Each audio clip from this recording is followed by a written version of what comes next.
A few months ago, I attended this event in my hometown called Reels on Wheels. It was a really great experience. I got to learn a lot about how analog tape machines work and got some ideas of how they can fit in a modern studio. So I drove down here to Nashville to the studio Welcome to 1979, the home of Mara Machines. And I've got Chris Mara right here with me.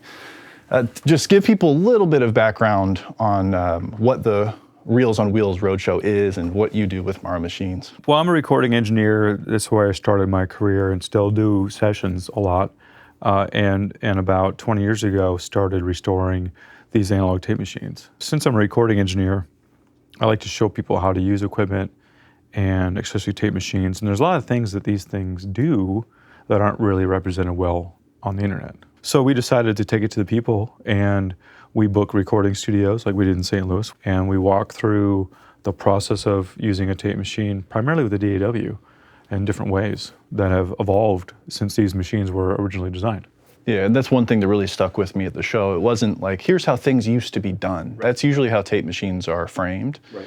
But I really enjoyed being there with, first off, the audio community in my hometown. It was nice to see those people. Great. Yeah, but it was also cool to see, okay, this is something practical for today. It's not a history lesson. I was hoping you could do a similar presentation that you gave us. I know we can't quite do the exact in-person thing, but I really enjoyed your presentation and the examples you shared, so I'm hoping the audience will enjoy that too. To back up a little bit, we can walk through our setup here since we're all recording nerds. What we have in front of us is one of our Mara 1/4-inch 2-track machines, and then to our right is a Mara 1/2-inch 2-track.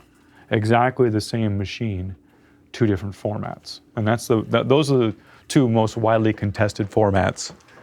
We also restore multi-track machines, 24 tracks, 16 tracks, 8 tracks, and 1/2-inch 4 tracks. So when these were designed and manufactured and sold in the 70s and 80s, these were made in the 80s, there wasn't Pro Tools. There weren't DAWs. So to record music, you needed not just one, but a couple tape machines. And that still gets broadcast a lot today, which is not true. So in the 70s, 80s, you needed a console. You needed a multi-track machine, like a 8-track, a 16-track, a 24-track, to record the drums, the bass, guitars, vocals, background vocals, everything. Then you had to mix this multi-track with a console to one of these two machines.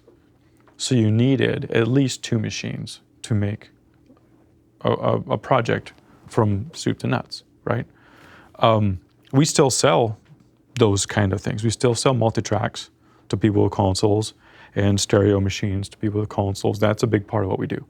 But the biggest part of what we do is selling a 2-track or a 4-track machine to somebody who doesn't have a console, who just has a DAW and wants to create music and tape tracks that they've recorded directly to a DAW. So that's what we're talking about for the majority of our time. When tape was the only option, you needed a tape machine to record two, and that was usually your multi-track. Right. And then you needed to mix, so that's where the console came in. You needed to route things, of course. A lot of outboard gear you've got here. That stuff's still relevant for a reason. Right. But now you can do that stuff in Pro Tools or in any DAW, and there's still yet a reason why you might want a tape machine in your studio. So help me understand where these fit in to a hybrid setup like that. So even though we have two machines here, you don't need two machines. This is for demonstration purposes, which we'll show later. So you can buy a 2-track 1/4-inch or 1/2-inch machine from us. They have XLR in and out, so it's 2 XLR in and 2 XLR out, and you're hooked up to your interface.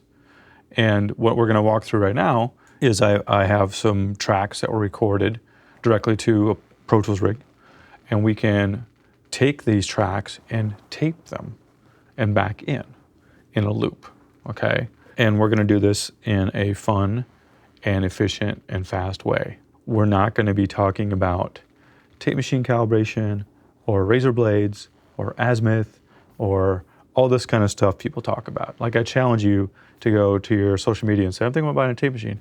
People are going to start banging in with a lot of things that are outdated comments and statements. There's no behind the scenes technology we did before we started. We hooked them up.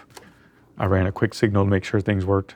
I repatched some things, and then we were off to the races. Fewer people miss the editing workflow Correct. on tape compared to a DAW than people who miss the sound that a tape machine can give you versus a DAW, or even plugins that are made to emulate one. Yeah, and I say this all the time, you know, this is like the best time, I think, to record music. Because a lot of people think, because I own a studio called Welcome to 1979 and restore analog tape machines, that I am like a Luddite or don't like technology, and that's the furthest thing from the truth. I use Pro Tools every day. I love tape machines, and I love integrating technologies. So I like to show people that things are fun and easy. We sell about 50 of these a year. If they were hard to use and they were maintenance nightmares, my company would have folded a long time ago, yet we're growing. So there's a lot of proof in the pudding there.